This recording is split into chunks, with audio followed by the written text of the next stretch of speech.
Welcome to The Actor's Choice, where the actors and actresses have a chance to talk about themselves and their careers.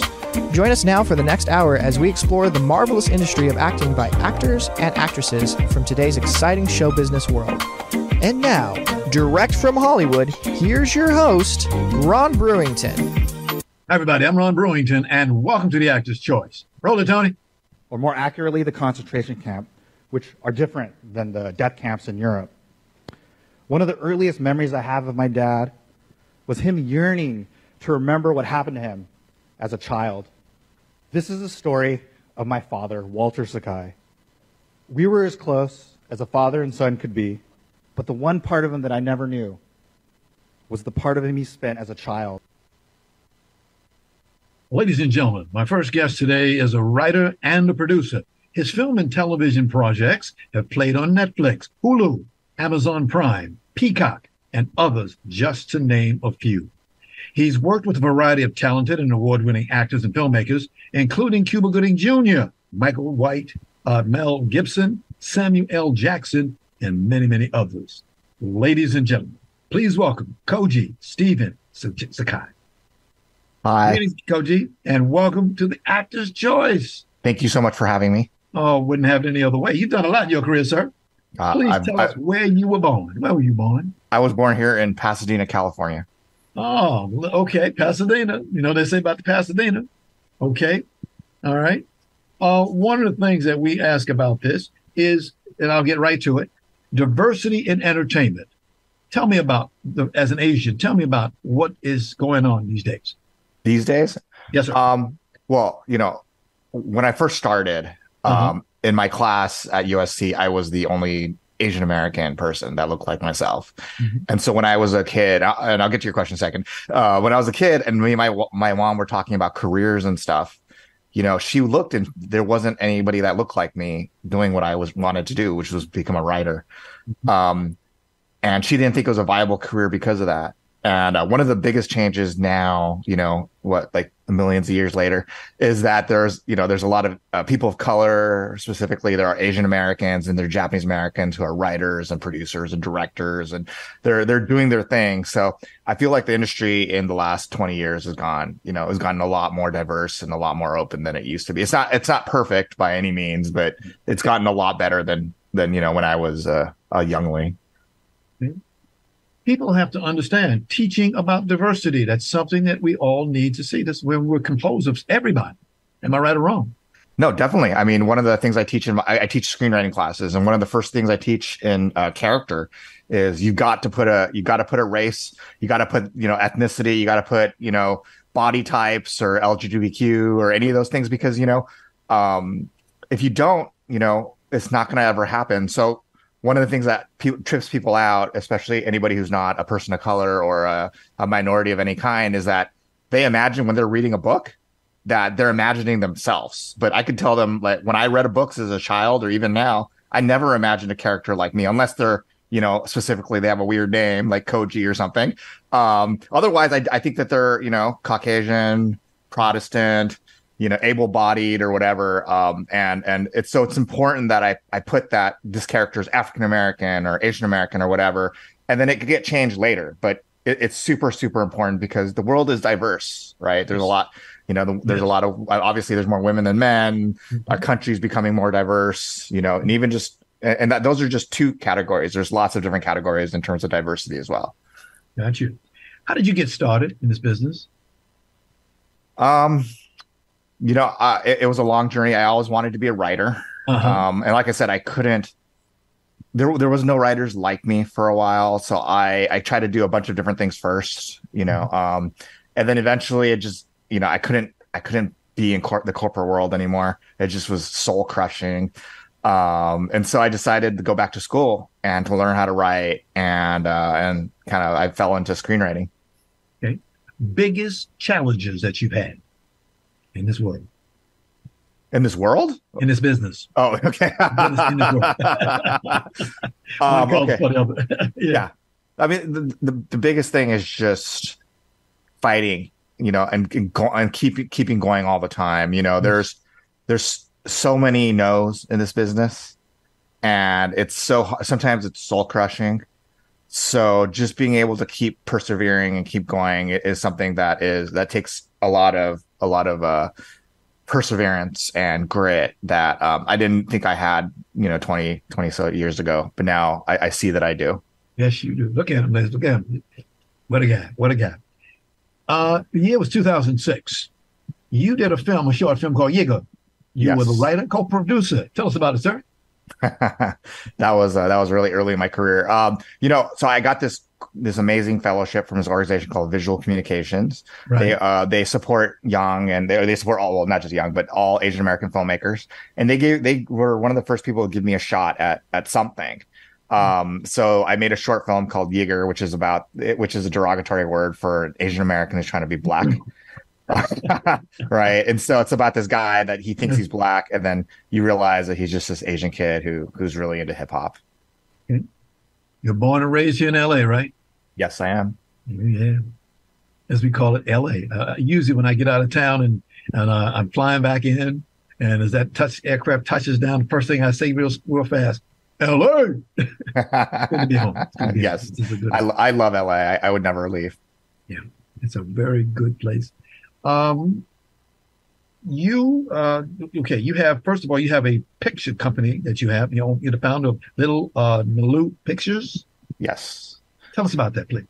It's a production company. So one of the things that I realized early in my career was, rather than waiting for somebody else to say yes, I needed to create my own opportunities. Yes. And so I started this film production company that helps some of the films that I make on my own are basically under that. So I produce and I write, and a lot of those projects are within that company that I founded. Okay. One person that I've seen your name down for, because you were an executive producer, was a gentleman by the name of Dwayne Perkins. You guys did a comedy together in a documentary.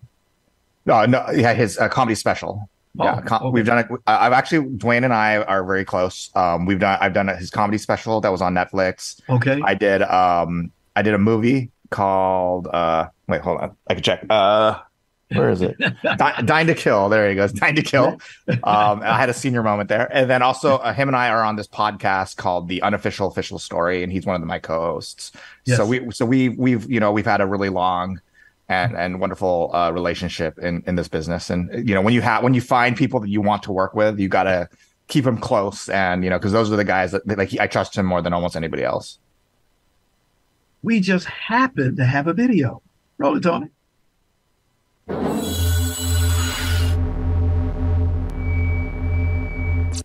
Keep moving forward. Don't let nobody bring you down. It's up to you. What happens from here on out? Here on out. You are king, intellect, creative being. Tell me that you know, that you know, that you know, that you're more than this. Keep moving. Ladies and gentlemen, please welcome to the stage, Dwayne Perkins.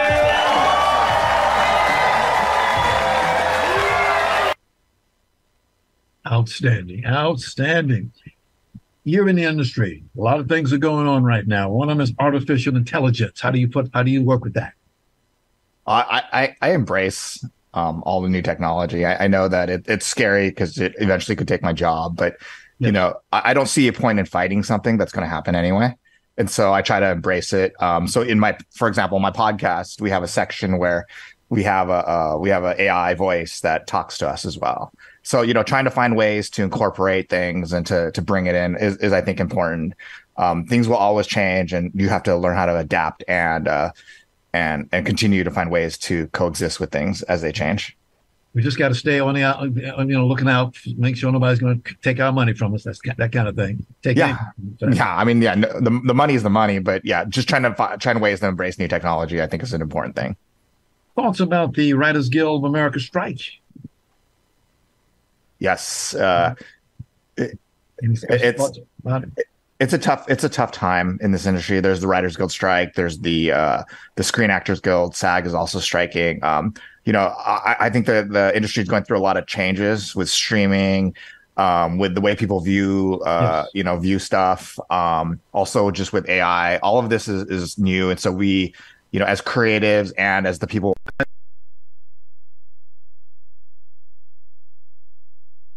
Story podcast. That's the one that's making money for you right now these days. Yes. Yes, that's doing super super well. So that's that's my baby. I spend way too much of my time working on this podcast, but it's something that I'm super super passionate about, and it's something that I more than anything else I do like. It's the topics that I love. We talk about true crime, paranormal, conspiracies and UFOs and all that stuff, and I love that stuff. I think that all that stuff is super interesting. Right, and you were the producer for that particular project. Yeah, I'm the writer, the producer, and I'm one of the co-hosts as well. Okay. What's those things behind you on the wall? Tell us about those. Those are all my movie posters. So this is my office. I converted my garage to an office. And one of the things I did is I printed up all my posters and I put it all in my room to remind me of the work I've done.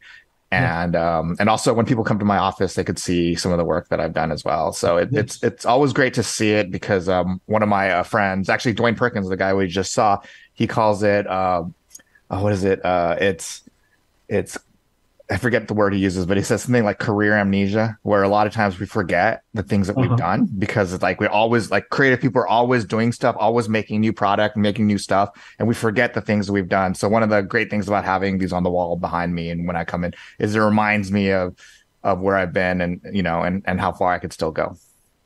Interesting. I have a wall myself, and sometimes when you're down, feeling down, I go over there and look at that wall and go, yeah, I'm not Exactly. It's great. Really. Well, and also, when I was young, I remember that one thing I really wanted was one movie and one book. Yes. And then when I look at the number of movies I've done, I think, wow, I'm so lucky to have done what I've done, and it reminds me how I have to appreciate, where I am. Yes. And that doesn't mean I'm satisfied with where I am, but it means that I should be proud of what I've done and be able to continue working. Good. Sending a message there.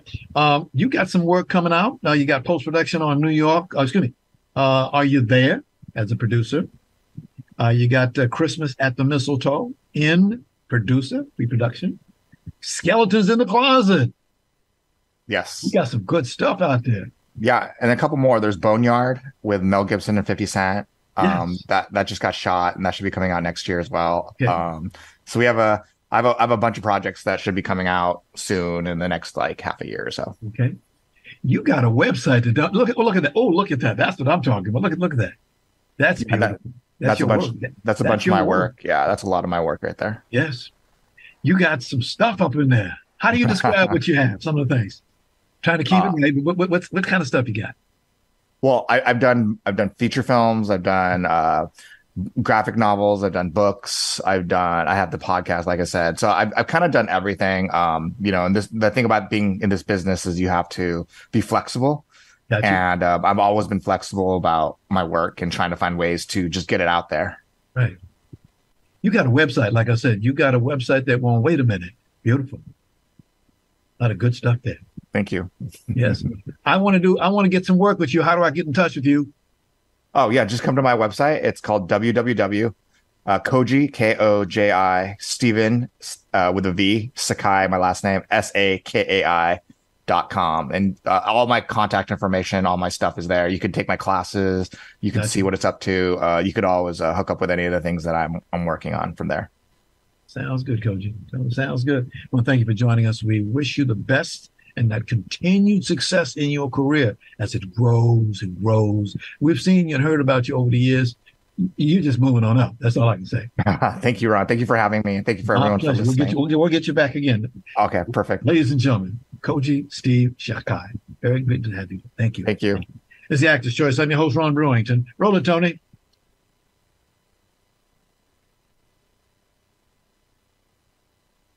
Okay, we'd like to let you know that we are asking people to help us get former baseball player Curt Flood into the Baseball Hall of Fame. Now, Curt passed away January 20th, 1997. He was the husband of one of our wonderful guests, a good friend, renowned actress Judy Pace. So all you got to do is call our office at 213-349-3941. That's 213-349-3941. Okay? We sincerely thank each and every one of you for being a part of this magnificent award for a great baseball player. Okay? I hate to do this, but I have to. Ladies and gentlemen, a couple of weeks ago, I got a message with a picture on it. Now, there's a picture of a fellow there. His name is Kevin Fleming. That's the guy in the middle. The other two guys around, you know, those guys. That's Jimmy Jam and Terry Lewis, the renowned guys that write a lot of records. And I discovered a longtime friend of mine is Kevin Fleming. He's been in this town for a long time. Over the years, Kevin has done a lot for a lot of people. He's a DJ, a program, but that's a current. Now, here's a current picture of Kevin. He's been in and out of hospital 19 times. He's suffering pancreatic cancer in stage 4. He's not doing well. He needs your help. You see that address there. Please help him out. GoFundMe. Please help him out. Show us the GoFund link. You see it's there. Please help Kevin if you can. May God bless you for your generosity. We sincerely thank you. Roll it, Tony. Right, to the matter at hand. I have received some complaints about JJ from the other students. They're jealous. They are. Of his constant, unpunished, insanely obvious cheating. What? What happened? Okay. Sorry, I'm just hyper emotional right now because when the police first arrived, they treated me like I was some kind of drama queen.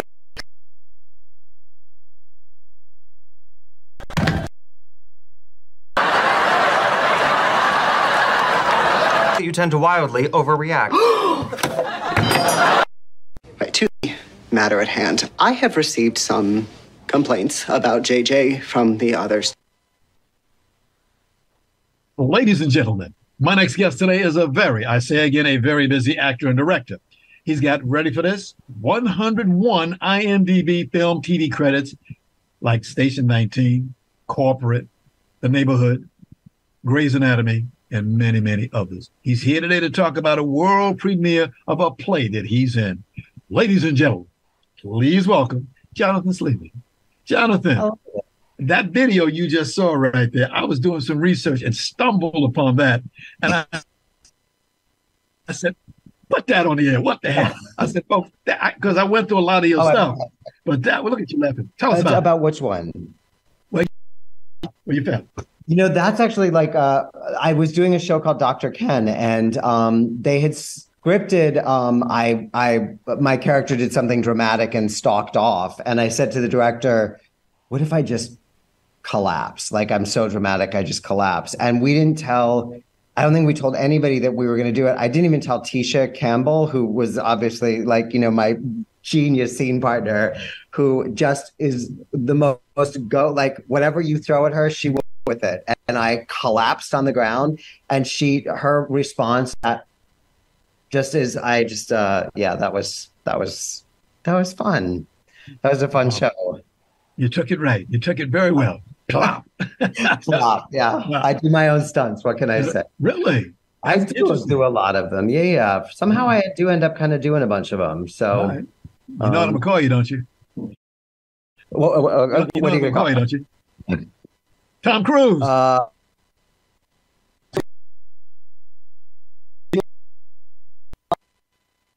fall through a coffee table. He gets thrown out of planes and stuff. So that's a whole different level. Oh yeah. Wow, that's all I can say. So tell us, where were you born? I was born on a Marine base in Camp Lejeune, North Carolina. And then I grew up in Pennsylvania near Wilkes-Barre. Really? I've never been there to Lejeune, but I've been in other Marine Corps bases, and quite a place. Yeah. I mean, it's gotten a lot of press now because I guess people have had some health problems from being there. But yeah, that's my earliest memories are being on the coast of North Carolina. Mr. Slavin, I have one question for you. Great. I'll try to answer it. What made you get into acting? What made me get into acting? That's the question, isn't it? Right? I'm crazy. That's what made me get into acting. No, you know what? There was never anything for me but this. And once I did it, I was very shy when I was younger, and I think afraid to speak. I think that I didn't understand what it was at the time, but I think that my my classmates and my peers noticed that I was queer, and especially when I spoke, that really came through. And so I didn't want to speak very often. And then my first year of high school, a man named Carver Collins, who I will attribute my entire career to, who is no longer with us, but whose contributions to my life certainly will stay with me until the day I die. But he put me on stage as sort of a bratty, cursing kid, and I found that I could do anything on stage. I wasn't shy on stage, and that I was brave and loud and all the things that I wasn't in life. And that feeling is one that I think I've just been chasing ever since.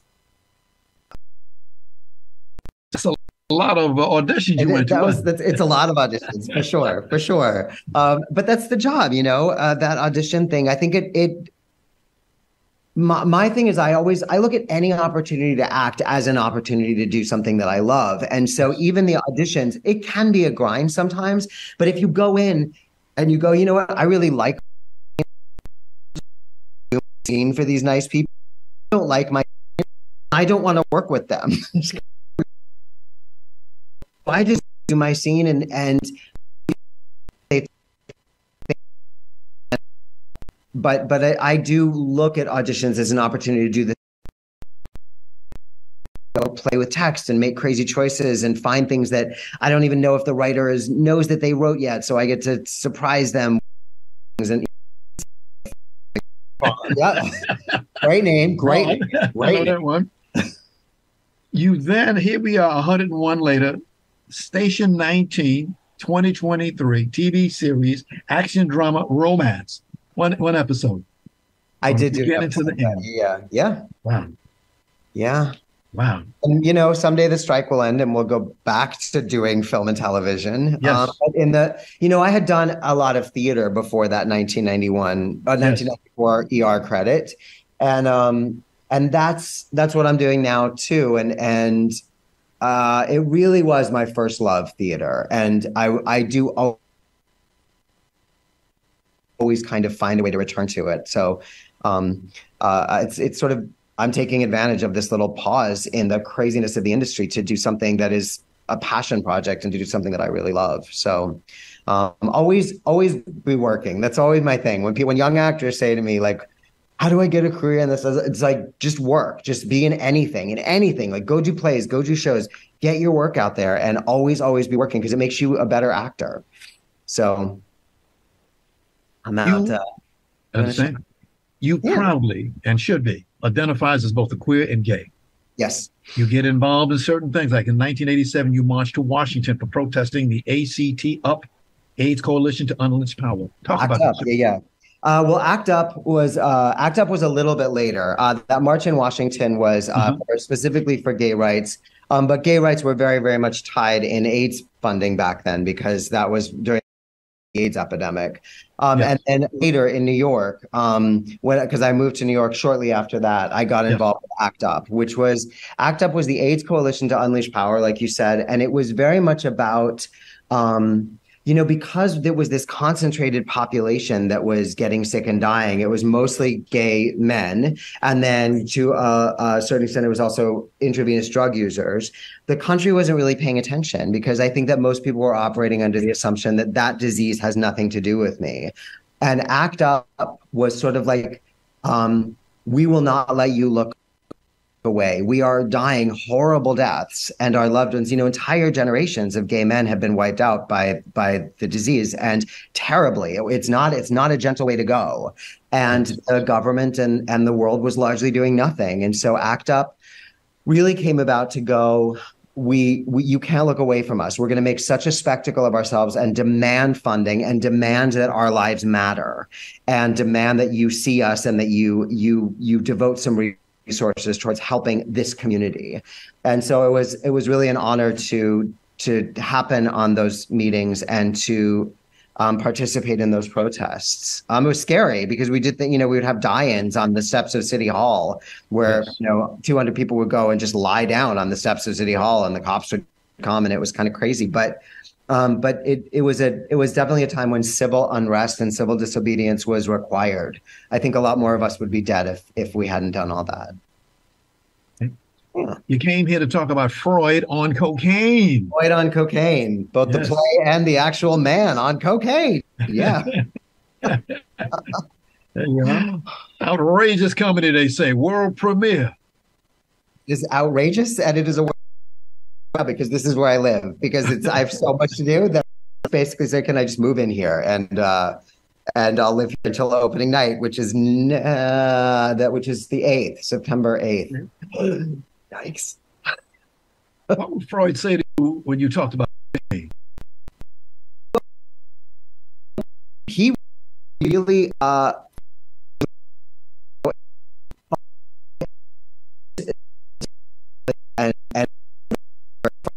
parts of it are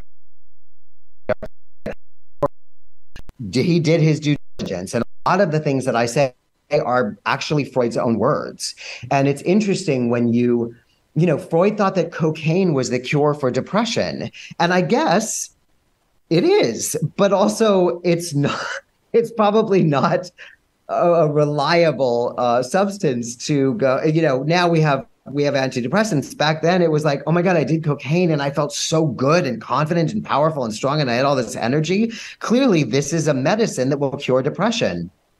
And now we look at that and we go, that's ridiculous. You were just high on coke. But at the time, there was no real research around it. So Freud did a lot of research, and largely on himself, and he got his wife hooked on it.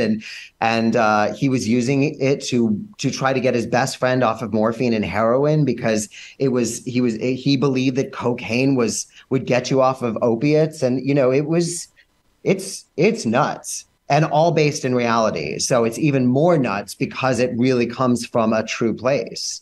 But it's still, I think that people, if anybody is expecting a stodgy period piece, I think that they will be surprised, because it's not that. What was it like for you getting this job? Getting this job, you know, it was exciting. Howie reached out to me because a friend of his had seen a show that I did last winter that I'm really proud of and that I really loved, and called Homefront. And he was looking for someone to play Freud, and he sort of told me what he wanted and said that he would send me the play. But the turnaround was so fast, I wouldn't have time to read the whole play. I should just read the first little bit and tell him if I was interested. And part of you is you get lazy and you don't want to do a lot of work. And so like I read it hoping it would be not good. And it was so good that I knew I wanted to do it. And I said, yeah, let me come in and show you my take on this. And we worked together for about 10 minutes. And he was like, I want to keep working with you. But he said, I want you to do this. You've got this job. And so I left with the job, and I said, I'm going to work so hard for you. And I've worked so hard for him. And he and I have, you know, other characters have had little breaks here and there.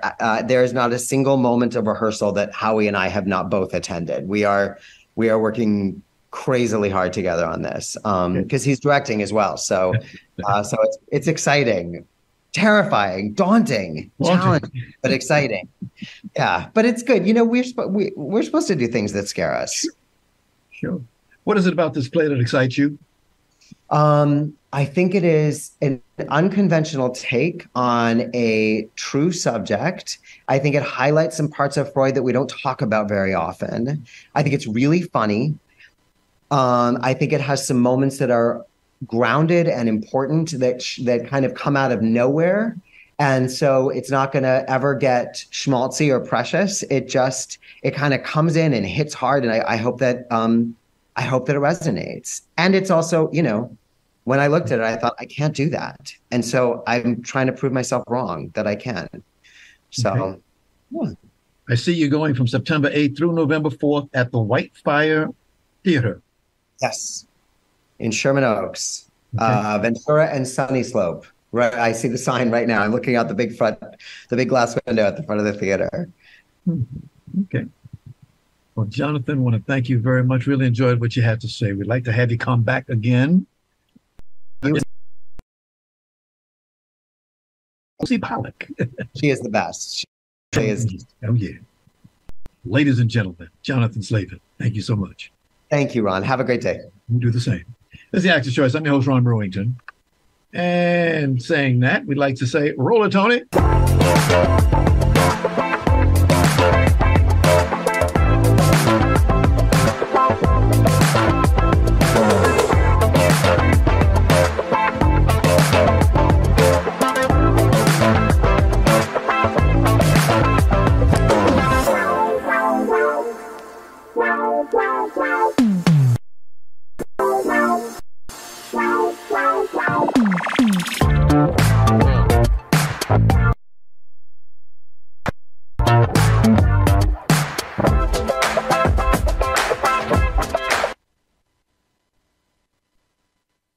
Ladies and gentlemen, for more information about the Talk Raku channel, please call us at 213-349-3941. It's 213-349-3941. Roll it, Tony. I maintain that there are 9 central themes in life. My next guest today is in order for you to be a full human being. A long time. I've seen him touch hundreds, literally, of LA citizens for years with the work that he's done. Be it putting on a show, changing the name of a street in Los Angeles, talking about shrimp and grits, and putting on a film festival. Ladies and gentlemen, without further ado, please welcome actor, singer, producer, educator, Torrence, a.k.a. Torrence Brannon-Reese. Greetings, Torrence. Welcome back to the Actor's Choice, sir. Greetings, sir. How are you? I'm doing fine. Where do we start with? Okay, where do we start with you? Like, where was you born? Let people start there. I guess we start there since that's where it all started, right? All right. I'm very proud. I'm a very proud native of New Orleans, the city that gave birth to jazz and American music. So very proud to be from that city. Yes. So all started there. Wow. Yeah. Where were you born? Oh, you telling me? I'm not listening. I'm listening. Wake up, Roy, to wake up. Yeah. Born and raised in New Orleans. Came up, singing on the street corners there. Among other things, I was a very avid sportsman, proficient in football, boxing, basketball, track. Graduated high school, went right into the military, to the Air Force. Thank you for your service. Thank you. I found myself in the Philippines. All right. On the other side of the world, learned a lot there. Mm-hmm. But I had been to Europe, had lived in Europe earlier in my life, as a child for a couple of years. So I'd had some experience traveling. So I think travel is one of the great educational lessons that we can learn in life. It's traveling, and that's one of the things that I advocate for the youth that I am honored to teach in my See a Man, Be a Man program. Right now is operating in several schools around the city. Got you. Yes, What's sir. the message of that song that we just saw you in, See a Man, Be a Man? What's the message? Well, it's kind of like my life story. It is my life story, or at least a part of it. The part that talked about my not having a father around and my mother encouraging me to be a man, to stand on my own 2 feet, to take responsibility for my life, that she could do only so much for me and my 3 brothers. But yet we would have to be responsible for, carrying ourselves through. And she would give us whatever knowledge and wisdom that she could. And my mom was very good at that. She, made sure that we loved books. She took us to the library, put us on that bus, man. And in New Orleans, where we have a streetcar on St. Charles Avenue, and we would get on that streetcar, and it was fun, And then we would get to the library and just stay there like all day, man, on Saturdays and stuff. And I was in between her working and stuff like that. So I appreciate my mom. She's still here with us at 83 Amen. Amen. Yes, indeed. I was going to ask you that. Amen. Yeah, she's still here. She lives in Atlanta now. But we'll see her in New Orleans in October. To New Orleans in October, 7th through the 17th this year for a week-long tour.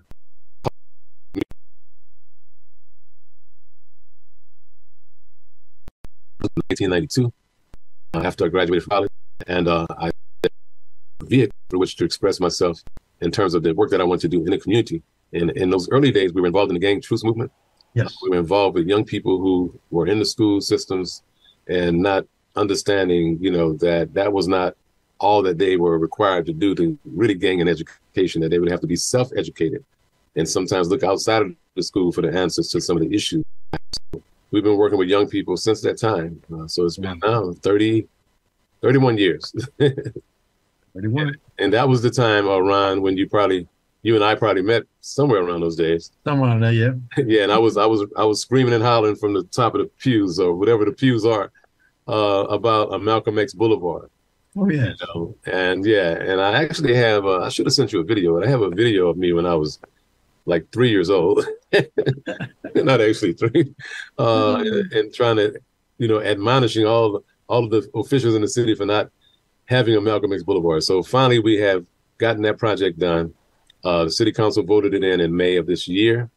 And the initial 2 signs have gone up in Leimert Park Black Arts Village. I call it the Black Arts Village, by the way.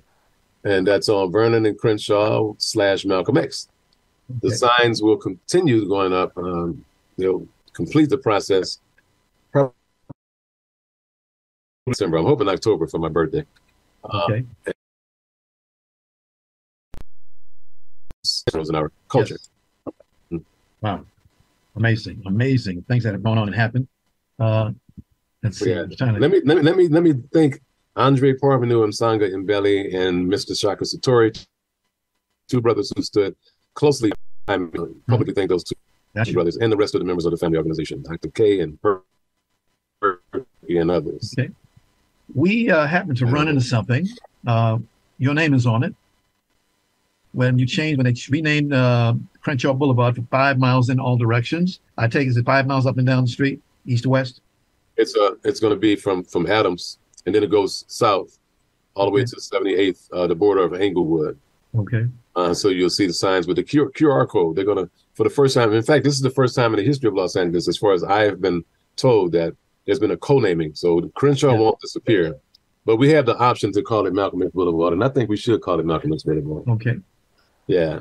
We just happen to have something you want to take a look at. Roll it, Tony. Yeah, roll it.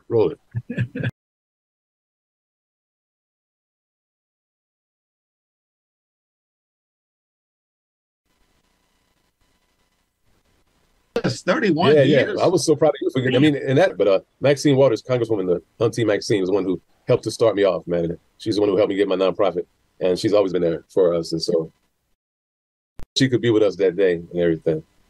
Yeah. Okay. Mm-hmm. You are a busy guy. You are part of a singing group. Right. Acapella doo-wop group. Been around the world. We still perform to this day. We've been together now for about 18 years. Yes. Maurice Kitchen. Shout out to Maurice and Tony Sneed, Charlie Banks, and Bob Henley, who took the place of, not really taking the place, but stepped in after the unfortunate death of Alexander, our greatest singer, who has gone on to the heavens now. Yes. Yeah. I know you're gonna mention that other group. Which other group is that? Oh yeah, that one. Yeah, I'm saving the best for last on that one. Well, we'll come back to that one. That's 149, Tony. In case you're ready for it. Right. Yeah. You also have that annual I've Known Rivers Film Festival. You do that every year. Man, where do you get the strength from? I don't know. I'm a person who, I only eat, like, I guess they call it a pescatarian. I only eat fish and vegetables and stuff like that. So that might have something to do with it. But I'm pretty much a person who's always had a lot of energy. Perky, I'm on live radio. You can see it right here with me. I'm with the fantastic Mr. Ron Brewington.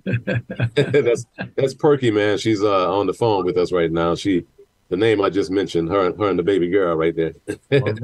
But yeah, man, that's coming up this year. And I want to thank Sydney Chandler, my sister who I've adopted, for really helping me and pushing it to a new level, and all of the people that have helped with that event. This year, we're going to have a film from New Orleans called City of a Million Dreams by Jason Berry. So we're flying him out here and his crew. And we're going to make an announcement really, really soon about the location. And it's going to be a wonderful film festival this year. And then we're going to end up with a tribute to the 70s stars. They call it Black exploitation. We call it the Black Renaissance of the 70s. And Superfly and the Mac and all those films that I grew up on. So it's going to be a wonderful film festival this year. Yes, sir. Sorry, what do you do? Why do you do what you do? Well, I'm going to honestly answer that, man. again, told you earlier that my mom made us read a lot of books, and I love Yes. books. And I always felt that if I read something that made sense, and if something came out of that book that I thought needed to be done, that I would be responsible for doing it. And I think that's one of the reasons I wound up with so many projects. But I don't use the word busy anymore, Ryan. I've replaced that word, and I've burned it up and threw it in the garbage can, and I replaced that with the word productive. See, busy people are running around confused, not knowing which direction to go in, not knowing which foot to step over with first. Productive people are organized, structured. They get a lot of stuff done. And that's what I consider myself, a productive person, not busy. Are you ready, Tony? You ready? Everybody ready for this one? Uh-oh. Most people know him as Al Green. We call him the Grits Man. Ladies and gentlemen, can you put that picture up 140? Ah, look at that. Look at that. Thank you, Tony. Yes, sir. Yes, sir. Who is that guy right there? Who is that? Which one? The one in the red jacket or the other one? Both of them. Well, that's my mentor in soul music, along with Sam Cooke, Donny Hathaway, Jackie Wilson, Curtis Mayfield, and some others I could name.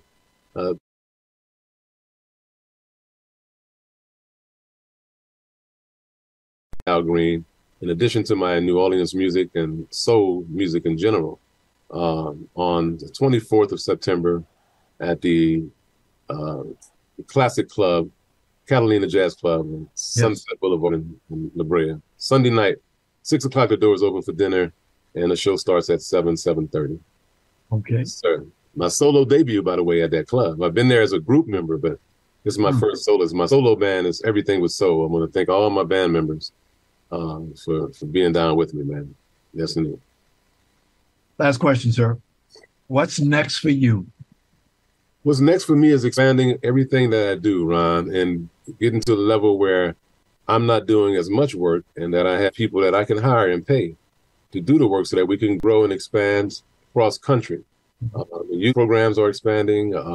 We just today got word on another school, in addition to the schools we have, that's opening up for us and wants us to come to service the youth. My music is going. I intend to continue to push my music throughout the world and just express myself artistically. I'm a father, a grandfather. I love all of my children and grandchildren. My mother's still here, as I said. So my thing is to keep living and getting better and getting smarter and to keep learning and growing, my brother. You know what I'm saying? And keep making history. I love making history. Sorry. It's a pleasure to be with you, sir. Thank you. Stay. You know, you're my special guest. That's nice, so you got to be there. All right.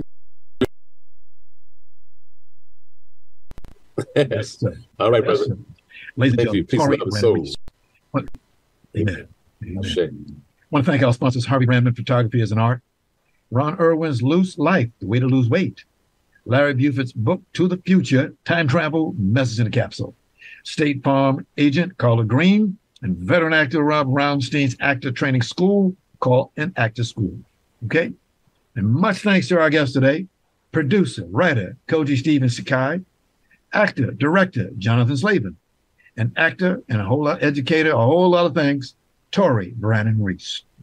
The Actor's Choice is a presentation, ladies and gentlemen, of B&B Productions, Rudolph Brewington, my twin brother, president, and Sidney Chandler, executive producer. Special thanks to our ever-growing audience. Be well. I'm Ron Brewington. We'll see you next time.